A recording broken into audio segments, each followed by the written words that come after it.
স্বৈরাচার সরকার হটিয়ে বিপ্লবী সরকার এনেছি, কিন্তু কেউ আমাদের খোঁজ নিচ্ছে না। তখন তো আশ্বাস দিয়েছে আমার চোখের চিকিৎসা করাবে, কিন্তু এখন পর্যন্ত সরকারের পক্ষ থেকে কিংবা কোনো সমন্বয়ক এসে দেখেওনি। শুনেছি জুলাই বিপ্লব ফাউন্ডেশন থেকে অনেকে সহায়তা পাচ্ছে, কিন্তু এখন পর্যন্ত আমি কিছুই পেলাম না। বেঁচে থেকেও যেন মৃত, পরিবারের বোঝা হয়ে আছি।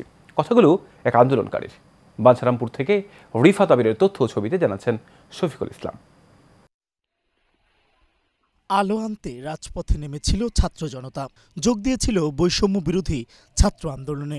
আর সেই আন্দোলনে অংশ নিয়ে পুলিশের গুলিতে দুচোখ হারিয়ে মানবেতর জীবনযাপন করছেন ব্রাহ্মণবাড়িয়ার বাঞ্ছারামপুরের আজিজুল হক। সরকারি সহযোগিতা বলতে তিনি পেয়েছেন মাত্র ৫,০০০ টাকা। আজিজুল হক আলিম দ্বিতীয় বর্ষের ছাত্র হলেও ২০২০ সালে বড় ভাইয়ের মৃত্যুর পর থেকে সংসারের পুরো দায়িত্ব তার কাঁধে।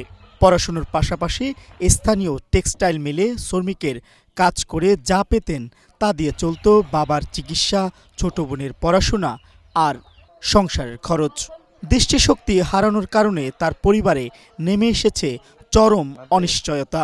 পড়াশোনার পাশাপাশি চাকরি করে বাড়িতে মাস শেষে ১০-১২ হাজার টাকা করে দিতে পারতাম, আর এখন তো সেটাও বন্ধ হয়ে গেছে। দৃষ্টিশক্তি হারানো আজিজুলের সুচিকিৎসার দাবি তার মা বাবা ও এলাকাবাসীর। কোনো সরকারের কোনো সাহায্য পাইছি না, সরকারে কইছে মানুষে পাইছে, আমরা কোনো পাইছি না। কোনো লোক আসে না তাকে দেখার মতো। এখন বর্তমানে আমরা খুব কষ্টে চলাফেরা করতেছি। বাঞ্ছারামপুর উপজেলা নির্বাহী কর্মকর্তা ফেরদৌস আরা জানান, এরই মধ্যে আজিজুল সহ ৪ জনকে ৫,০০০ টাকা করে প্রাইজ বন্ড দেওয়া হয়েছে। সরকারি অনুদানের জন্য প্রশাসনের উপর মহলে সুপারিশ পাঠানো হয়েছে। যত দ্রুত সম্ভব যারা ভুক্তভোগী রয়েছেন বা আমাদের নাম তালিকায় যারা রয়েছেন তাদের হাতে আমরা অতি দ্রুত পৌঁছে দিব, যদি সরকারি অনুদানটা চলে আসে। Mohammad Shafiqul Islam, Asian television, Dhaka.